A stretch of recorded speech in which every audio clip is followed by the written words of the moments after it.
Olá pessoal, novo dia, nova leitura, estamos no 11º dia aqui da nossa leitura, página 63, já vai pegando aí o livrinho, estamos entrando no capítulo Força de Vontade. Eu queria bater um papo aqui antes um pouquinho da nossa leitura, enquanto você vai se preparando aí, tomando seu café, pegando sua água, pegando seu marcador de texto, pegando seu livro. Deixe-me falar um pouquinho, eu tô muito feliz. Ontem aconteceu, não teve nem vídeo ontem aconteceu uma coisa muito interessante. Eu tava lá escaneando, fazendo assim, aquele, né, coisinha assim no Instagram. Veio uma comunicação do Steven Kotler. Você vê que esse celular aqui que está me filmando agora, ele me ouve. Fica atento. A gente tá falando tanto do Steven Kotler aqui, mas ele ouve. E aí daqui a pouco começa Steven Kotler, não sei o que, venha ver uma palestra. Aí me inscrevi, né? Adoro me inscrever nessas coisas, né? Sou rata de inscrição, né?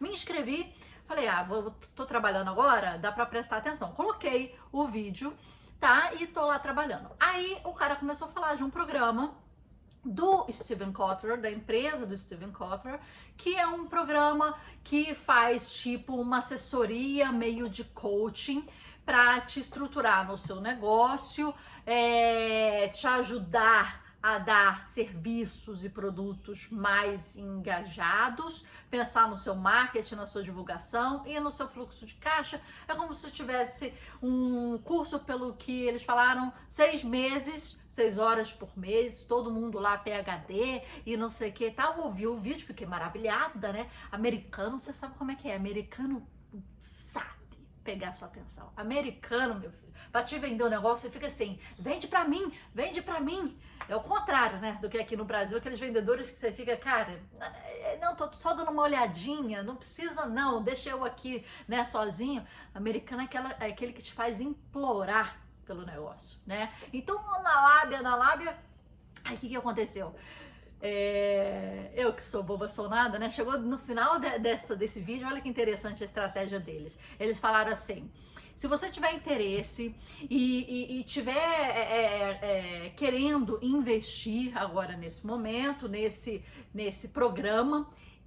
E é um programa que eu vi que no final aqui, agora que eu dei uma olhada aqui, a gente tá no início do livro, né? Mas aqui no final ele comenta desse programa. E eu fiquei assim, caraca, eu ia chegar lá, a empresa dele chama aqui, ó, última página tá aqui, Flow Research Collective.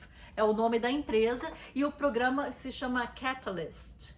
E é um programa 6 meses, 6 horas por semana, com PhDs, fazendo uma assessoria de coaching para você. É como se fosse isso, né? Assessorando a sua empresa a ganhar mais dinheiro. E falaram depois da palestra o seguinte, né? Aí foi meu trigger, foi meu gatilho, foi assim. Se você quiser marcar uma reunião com um consultor para que ele possa te explicar como é que é o programa, né? E te fazer um pitch, né? Eles não chamam de pitch, mas foi um pitch de venda ali e tal. Só de marcar, você não precisa aceitar a proposta, mas só de marcar, você já ganha 3 bônus. Eu falei, gente, depois de uma masterclass, se eu marcar uma reunião, eu ainda ganho 3 bônus. Só que um dos bônus é um curso de $1.000 que é o nome do capítulo que tem aqui mais adiante. Aí eu fiquei interessada pra gente, né? Eu fiquei interessada porque o nome do curso, que é $1.000, é o ROI da leitura, que tá aqui na parte 2. O que é ROI? Return of Investment. O que é Return of Investment? Return, retorno of, de investment, investimento. Então, você coloca tempo, dinheiro no investimento e você vai querer o retorno disso, né? Então, quanto de retorno eu vou ter isso? Isso é chamado ROI, são essas 3 letrinhas. R-O-I. ROI. Só que aqui ele tem um capítulo que chama o ROI da leitura, quer dizer, qual o retorno do investimento que a leitura te dá? E esse curso dele, ele tinha esse nome, o ROI da leitura. Falei, caraca, eu vou querer esse bônus de $1.000 de graça. Vou marcar essa reunião com essa pessoa lá, o consultor do Flow Research Collective, para falar sobre o programa deles, Catalyst. Fiquei nervosa, né? Falei assim, Cara, mas eu quero saber também o que é bom, né? Como é que eles fazem esse pitch, entender o approach deles, né? A abordagem deles, né? Receber esses bônus. Aí o que eles fazem você fazer? Eles fazem você assistir um outro vídeo. Fazem você ver uma outra apresentação escrita de não sei quantas páginas. E aí você marca. Isso tudo aconteceu ontem, 11 da manhã. Aí eu fiz isso tudo, vi o vídeo, não sei o que, vi outro vídeo, li o texto, não sei o que lá, marquei o Zoom para as 2 da tarde. Meu filho, foi assim, foi assim no susto, vou e fui, entendeu? Aí ligou o querido Chase, de Los Angeles. Chase foi super simpático, super jovem, e acho que não era ele para me atender, eu acho que alguém faltou o trabalho e ele teve que me atender, porque depois eu vi no site que ele era o head, a cabeça, né, da parte de vendas, né? O papo estava marcado para 45 minutos. Tô me estendendo aqui, gente, mas aqui embaixo eu vou colocar o timestamp que começa a leitura. Então, se quiser pular, pula essa parte. Mas foi muito interessante. Calma aí que eu vou chegar lá. Aí, eram 45 minutos de papo com o Chase, in English. E aí ele chega, mostra o seu business. Eu falei, Mahub isso, Mabook Club isso, Estúdio Marcela Lana isso. Falei dos cursos, falei do nosso clube do livro, falei dos lançamentos, que nós fomos best-seller agora com um livro. Vamos lançar um outro livro agora daqui a 2 semanas, que é o Leitor Supremo, que mostra as táticas as anotações. Ele ficou super empolgado, achou super interessante, achou, né, que tá bem desenvolvido e tal, só que tem que dar mais retorno. Concordo com ele, né? Aí eles falam assim, me fala seus pain points, né? Seus pontos de dores, né? Tipo, seus desafios agora no momento. Aí fui lá, falei, né? E sempre gente, não vou falar, né, mentir para vocês, sempre é engajamento, vendas, né? A gente tem aqui 4 produtos, 4 cursos, 2 e-books, né? E a gente tá crescendo. A ideia disso aqui é criar uma comunidade ativa, autoengajada, né? E que no futuro, se vocês me acharem, né, e me derem, né, essa confiança, tem um valor recorrente mensal, que não seria muito, mas um valor recorrente mensal de assinatura para os conteúdos, para as interações, para os eventos, para, né, para tudo que a gente tem aqui dentro, de uma forma mais organizada. A evolução que eu penso no meu plano de negócio é mais ou menos esse, né? O que para mim vai dar uma previsibilidade de assinaturas e vai dar um maior engajamento com a minha comunidade, né? Então eu mostrei o plano de negócio assim para ele direitinho e tal. Ele falou, nossa, legal. E aí foi hora de fazer o pitch. Vou contar pra vocês. Quem não quiser pula, gente. Quem não quiser pula. Aqui eu vou contar, vou abrir os números e vou falar. O curso, 6 meses, eu já falei com vocês, né? $20 mil. E eu falei assim, cara, essa semana, eu não sei quando você vai estar vendo esse vídeo, mas essa semana o dólar bateu 5,83. Nunca esteve pior na vida, a não ser no início da pandemia, em que o mundo inteiro estava em pânico total. Pela incompetência do nosso governo quanto a questões econômicas, agora não existe nada, somente a incompetência de um governo, tá bom? Então, assim, isso é fato, isso não é achismo, são dados. O dólar nunca esteve tão alto quanto agora e não há nada acontecendo no mundo na pós-pandemia, depois da pandemia, em que a gente ainda ficou muito bem financeiramente e nas inflações, né? Até fomos exemplos para vários países, né, quanto a isso. E agora, depois de alguns anos, estamos com um nível de desemprego imenso, com o risco Brasil elevado, com dólar a 5,83. É muita incompetência num governo que quer inchar, não quer cortar gastos, não quer olhar para o seu povo, não quer pensar nos pobres, porque você pensa que o dólar não impacta, mas essa aí é uma outra história. Tudo bem. 20 vezes 8 e 5,83. Coloca isso aí para você. Ok. Dá mais ou menos eu fiz o cálculo ontem, me corrija aqui se eu tiver certo ou errada, eu não lembro, eu acho que era uns 77 arredondando, 78 arredondando, né, ai gente, faz a conta aí pra mim, por favor, né, 20 vezes 6, 120. Vamos colocar assim, 20 vezes 6, 120, né? A gente arredonda. Então, foi 120 mil reais um programa de 6 meses. E eu falei, claro, óbvio, quando ele começou a falar isso, não vou fazer isso, não tem lógica, minha gente, eu fazer isso, não tem dinheiro, né? Pra fazer isso, desse momento, não dá pra 20 mil aqui, né? Aí ele veio com o pitch dele, mas a gente tem scholarships, quer dizer, bolsas, e sai por 9.900. Então, foi de 120 para 57.200, 57 e pouco, né? Então foi isso, por 6 meses.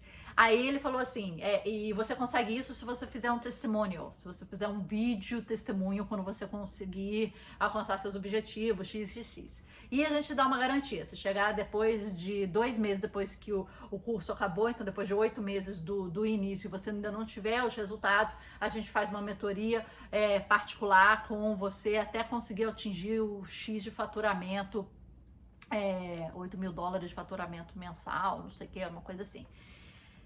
E aí eu fiquei pensando, falei, cara, a gente fica animada, né? Porque o cara sabe falar, é a lábia, né? Mas eu falei, cara, esses valores, eles são, assim, absurdos. E o cara falando, e eu amo o Steven Kotler. Pra mim, o Abundância, o outro livro dele que tá aqui, ó, só um minuto, deixa eu pegar, aqui, esse livro aqui mudou a minha vida. Esse livro aqui me fez amar ler. Esse livro aqui me fez... Cara, abrir os horizontes para as tendências de futuro, estudar mais. Foi esse aqui, há mais de 15 anos atrás. Foi esse livro aqui que mudou, dele. Então, assim, é uma coisa até que eles falaram, cara, o Steven Kotler, ele lança um livro, eu não quero nem saber o que é. Eu vou lá comprar e vou ler.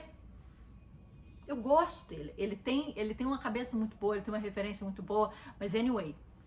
E fiquei muito tentada, mas não dá. E aí, terminou o call, ele ficou lá, não sei o que, mas o que te impede, o que não sei o que. Eu falei, tem que fazer os cálculos, né, aquela coisa toda. Terminou, o que eu fiquei louca pra receber os bônus. Eu falei, gente, agora eu vou receber o bônus de $1.000, esse curso, o ROI da leitura, e um outro bônus que era um negócio que ele fala que custa, sei lá, 500, quase $500, não sei o que. É um PDF, na verdade, é um script de venda, né? Então foi o que eu vi, ele bate o olho ali rápido, foi o que ele fez comigo. E ele fez muito bem, ele foi me engajando, eu fiquei assim, nossa, daqui a pouco eu já tava até abrindo a carteira. Eu falei, meu filho leva, é seu, entendeu? Mas eu me segurei.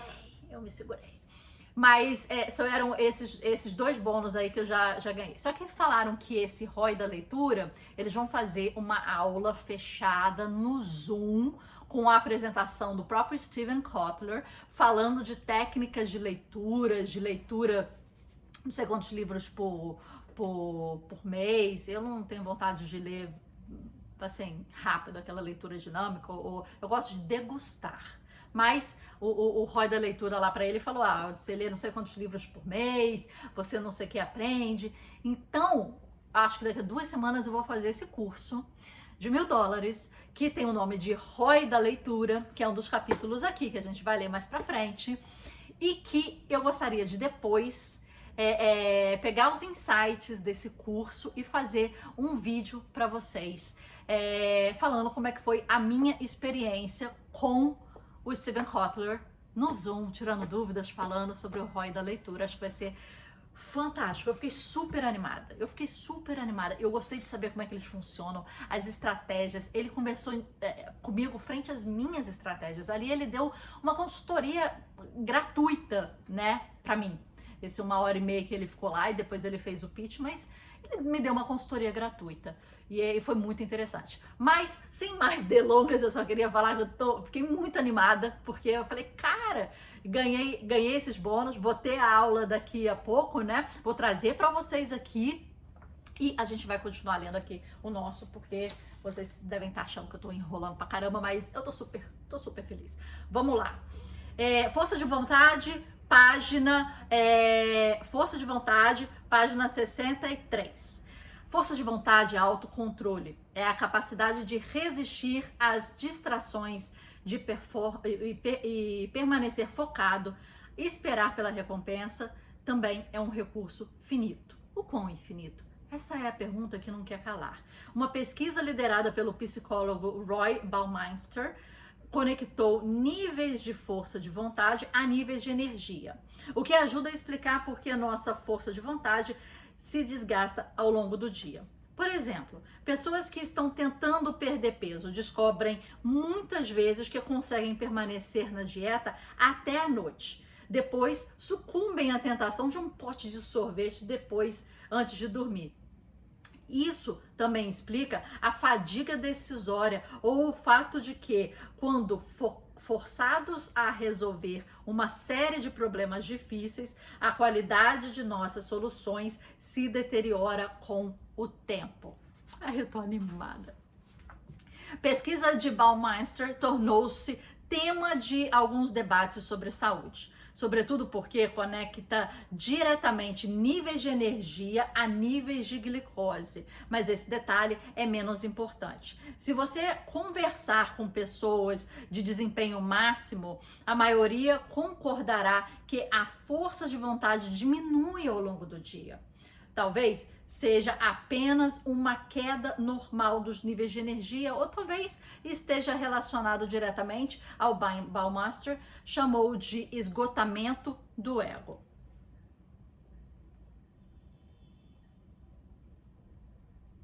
Ô, gente, a gente já leu isso? Eu vou continuar, mas desculpa se eu li e a próxima mentalidade, eu faço uma sinalização e eu faço as marcações aqui embaixo. Eu vou ler de novo, tá? Se a força de vontade decair com o tempo, não brigue. Basta começar o dia pela tarefa mais difícil e trabalhar de trás para frente até chegar o mais fácil. O bordão dos negócios para essa abordagem é: coma o sapo feio primeiro. Embora esteja mais ou menos o mesmo procedimento que devemos usar para organizar nossa lista de objetivos claros. Sempre comece sua lista de objetivos claros, depois seu dia, enfrentando a tarefa que, uma vez cumprida, produzirá o maior ganho nesse dia. Naturalmente, já que a força de vontade diminui ao longo do tempo, o segundo ou terceiro sapos podem ser um problema maior. Esse também é um motivo pelo que tenho a placa "Faça o mais difícil" acima da minha escrivaninha. A frase é um ótimo lembrete para enfrentar os desafios da vida, mas sua verdadeira função é muito menor. É me lembrar de fazer um item a mais da minha lista de afazeres antes de partir para o primeiro intervalo. Se uma primeira tarefa do meu dia é acrescentar 750 palavras a qualquer livro que eu esteja escrevendo, e a segunda é ensaiar uma palestra, minha placa me lembra de ensaiar antes de fazer o primeiro intervalo. Isso me ajuda a impulsionar minhas tarefas mais difíceis enquanto ainda tenho a energia máxima para esse impulsionamento. É claro que existem obstáculos. Quando estamos cansados, percebemos um declínio de atividade no córtex pré-frontal. E isso leva a déficits sérios de desempenho. A atenção oscila, a cognição fica lenta e os erros de processamento acontecem com frequência crescente. A criatividade leva a um golpe maior. Quando estamos com a energia baixa, não nos preocupamos em procurar conexões distantes entre as ideias. Escolhemos a opção mais fácil, a disponível, não importando as consequências. Trocando em miúdos, se você já está lutando contra a falta de sono, não lute contra a força de vontade ao mesmo tempo.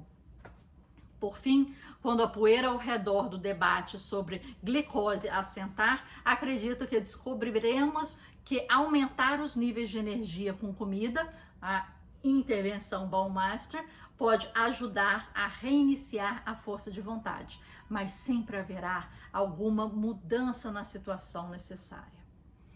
Se você conversar com pessoas de desempenho máximo sobre reiniciar a força de vontade ao meio-dia, certamente elas falarão de comida. Mas sonecas, meditações, exercícios também são citados com frequências. Todas essas intervenções não apenas reiniciam a nossa fisiologia, mas elas mudam a nossa condição, reiniciam a nossa neurobiologia, o que parece outra peça fundamental nesse quebra-cabeça. Desculpa, gente, eu repeti esse mini capítulo. A gente devia ter começado com mentalidade, página 65, mas eu vou colocar o timestamp aqui embaixo para vocês só clicarem e já irem direto ao vídeo naquela localização, tá bom? Mentalidade. Mentalidade é o que o meu amigo Peter Diamandis quer dizer com se você acha que consegue ou se acha que não consegue, bem, você está certo. Em termos mais técnicos, a mentalidade se refere a nossas atitudes em relação ao aprendizado.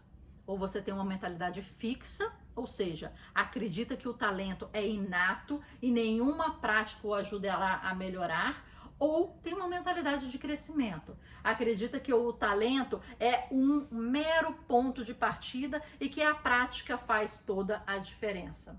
Para manter a persistência, pesquisas mostram que uma mentalidade de crescimento é indispensável. Aqui, ó, o Peter Diamandis também é autor desse livro aqui, junto com o Steven Kotler, e eles fundaram o Singularity University no Vale do Silício, que o Murilo Gun foi, que é um cara que fala sobre criatividade aqui no Brasil. Thiago Matos foi também, que é um cara que ele é professor convidado lá na Singularity e ele fala aqui no Brasil, pela empresa dele chamada Aerolito, sobre tendências de futuro.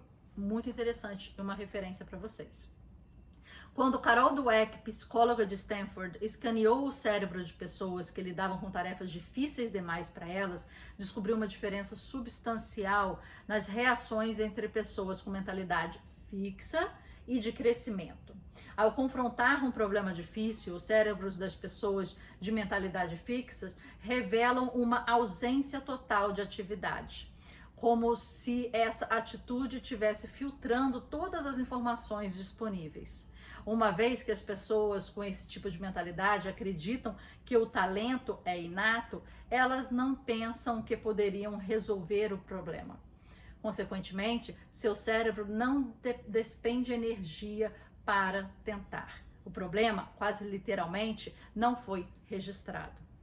Por outro lado, ao encararem um desafio difícil, o cérebro de pessoas com mentalidade de crescimento revelou vários fogos de artifício. Ele se acendia por inteiro e permanecia assim e com resultados significativos.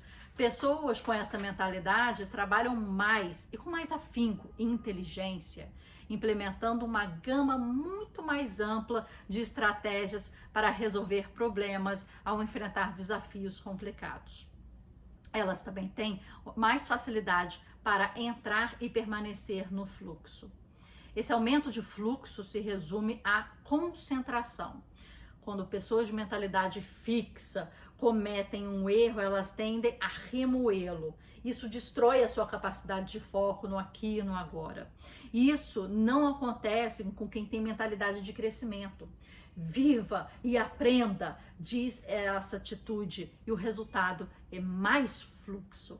Portanto, a pergunta crucial é: como cultivar uma mentalidade de crescimento?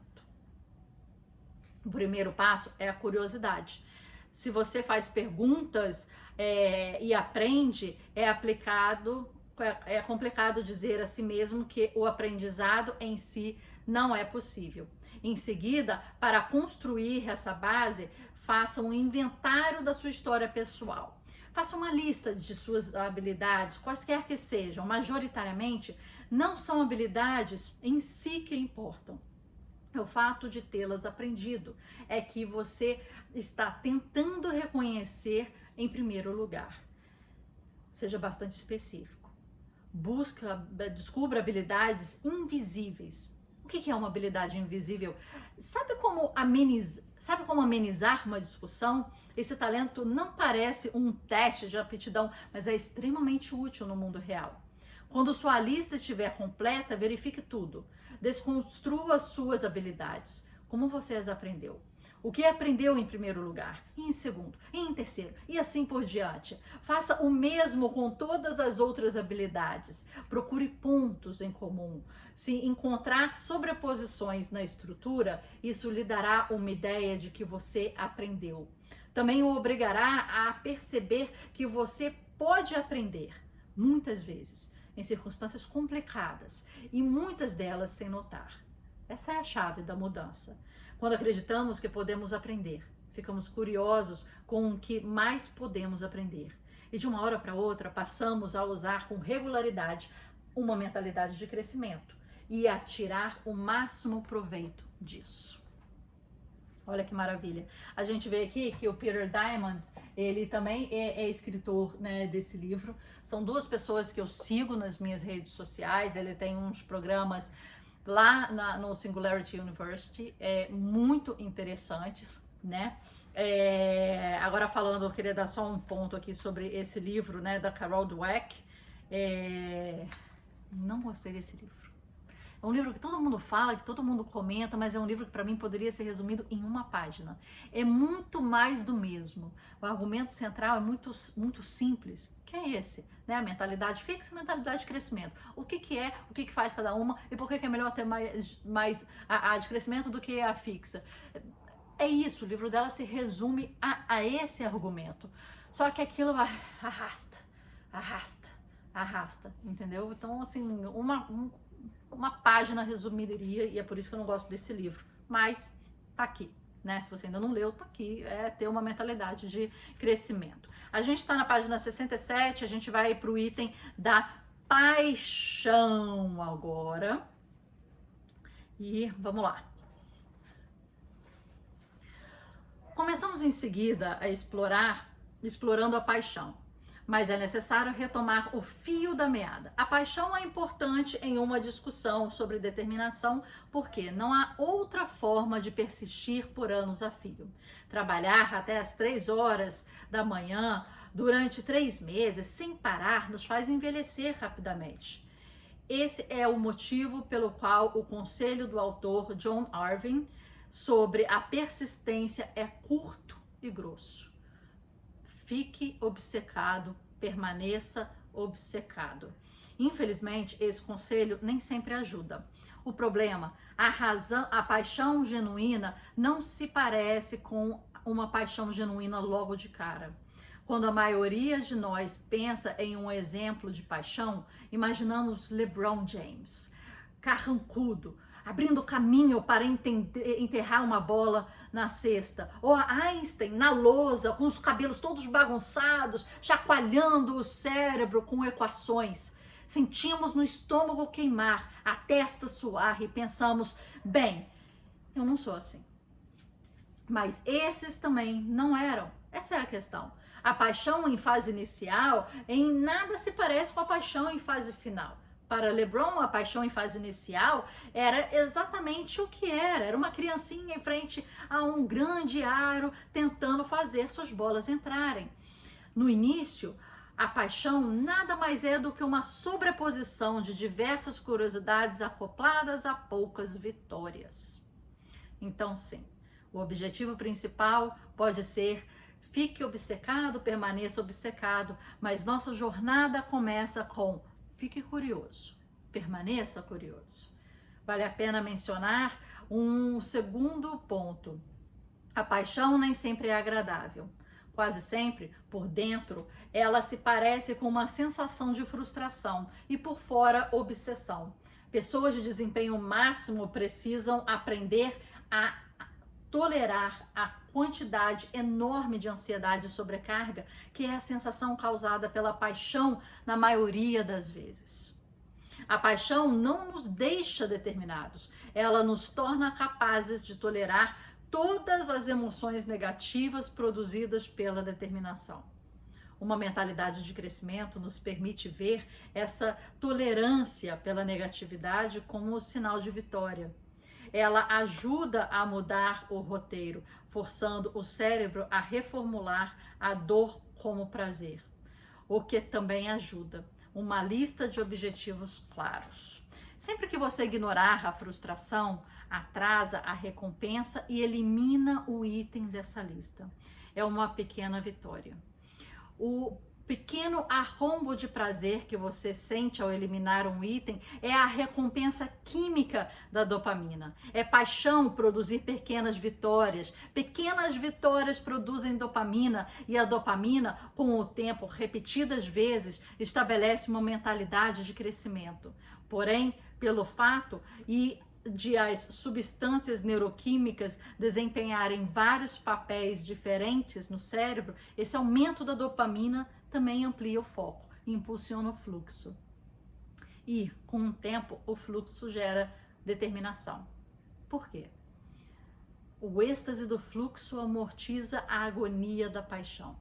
Se o fluxo é nosso prêmio por sermos perseverantes, por ele ser uma recompensa gigantesca, estamos dispostos a tolerar muita dor ao longo do caminho. Mas não deixa de ser dor, e muito. Esse é o motivo porque, mesmo que você consiga usar adequadamente a força de vontade, a motivação e a paixão, treinar esse tipo de persistência determinada exige treino. Quando se trata de persistência, a maioria dos especialistas concorda que há poucos substitutos para as atividades físicas. Vá malhar, faça exercício regularmente. Esqui, surf, snowboard, ande de bicicleta, caminhe, levanta peso, corra, faça yoga, tai chi, não importa, faça algo simples assim. Está bem, talvez não seja tão simples assim. O feedback é importante. Mensure o seu progresso. E sempre que for malhar, se esforce um pouco mais do que da última vez. Permaneça no ponto ideal entre o desafio e a habilidade. Tenha como meta essas pequenas vitórias extras, produtoras de dopamina. Igualmente, prepare-se para falhar. Haverá dias em que malhar será impossível. Você está cansado ou ocupado demais, ou ambas as coisas. Isso acaba acontecendo. No dia em que estiver de saco cheio, mais do que o habitual, tenha um plano B. Se não conseguir fazer todos os programas dos exercícios pela manhã, planeje fazer metade pela tarde. Para os dias em que nada parecer possível, crie um exercício de determinação de baixa energia. Se estiver cansado demais para fazer qualquer outra coisa, é esse exercício que você fará. Minha versão dele são 200 flexões. Michael Wharton, meu editor de longa data, prefere uma corrida de 20 minutos. A questão é encontrar algo difícil o suficiente para lembrar a si mesmo de que você é determinado a ponto de fazê-lo, sobretudo quando não puder fazer muito mais. Este lembrete é a questão. Com o tempo, é o que automatiza a persistência. Legal. Então, tenha um plano B para dias de falha. Então, é algo prático, rápido, mas potente o suficiente que te faz ainda pensar que você é capaz, né? Ficou assim o resumo. Bem, vamos ler só mais esse próximo aqui e a gente vai parar logo depois. Determinação para... Falei nada, né? Vamos ler páginas 69 e 70 e pronto. E a gente para. Pronto, melhor. Determinação para controlar os pensamentos. Impossível. É possível ouvir a frustração embutida, o trabalho duro, longas horas, a voz em sua mente dizendo para não largar, a cabeça batendo contra superfícies duras. Talvez seja apenas eu, mas você entendeu a questão. Se está interessado em fazer seu melhor, o monólogo interno precisa respaldar sua melhor versão. Na verdade, quando o assunto é manter o desempenho, pelo fato de a dúvida e a frustração serem companhias constantes, controlar os pensamentos geralmente é a jogada. No nível da elite, explica o psicólogo de alto desempenho Michael Gervais, talento e capacidade são praticamente iguais. A diferença está na cabeça. O desempenho máximo é 90% mental. E muito dessa vantagem mental provém de conseguir controlar os seus próprios pensamentos. Minha visão geral preferida sobre o assunto vem da palestra maravilhosa do autor David Foster Wallace, falada This is Water, isso é água, na tradução livre, proferido originalmente como discurso de formatura do Kenyon College em 2005. This is Water supostamente trata do valor de uma educação em artes liberais, mas na verdade fala sobre a necessidade urgente de controlar os pensamentos. Ace Wallace. Se eu encontrar o link, eu deixo abaixo aqui para vocês, tá bom? Então só olhar na legenda se quiser ver o original, mas terão a leitura pela minha fala. 20 anos depois que me formei, aos poucos, comecei a compreender que o clichê das artes liberais sobre ensinar alguém a pensar é, na verdade, um atalho para uma ideia muito mais profunda e séria.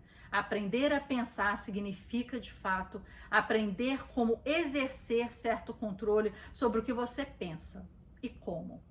Significa estar ciente e alerta o bastante para escolher o que se presta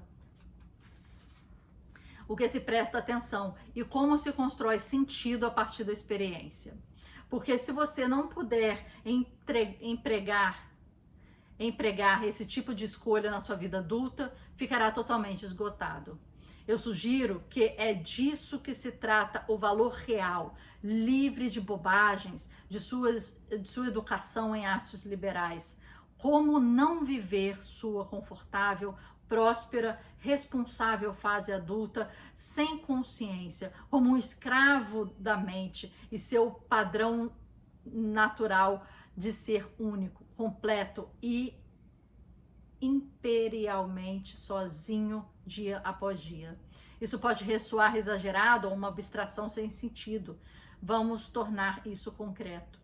Acontece que existem partes grandes da vida adulta norte-americana sobre as quais ninguém fala em discursos de formatura. Uma parte dela envolve tédio, rotina, pequenas frustrações. Os pais e as pessoas mais velhas aqui presentes saberão muito bem do que eu estou falando. Ih, já deu a real aí para os formandos, hein? A excelência exige repetição. Mesmo que você tenha paixão e propósito 100% alinhados e ame por inteiro o que você faz com frequência te reduz a uma checklist diária. Ou seja, uma parte do desempenho máximo sempre se molda pelas características da vida adulta citadas pelo Wallace: tédio, rotina e pequenas frustrações.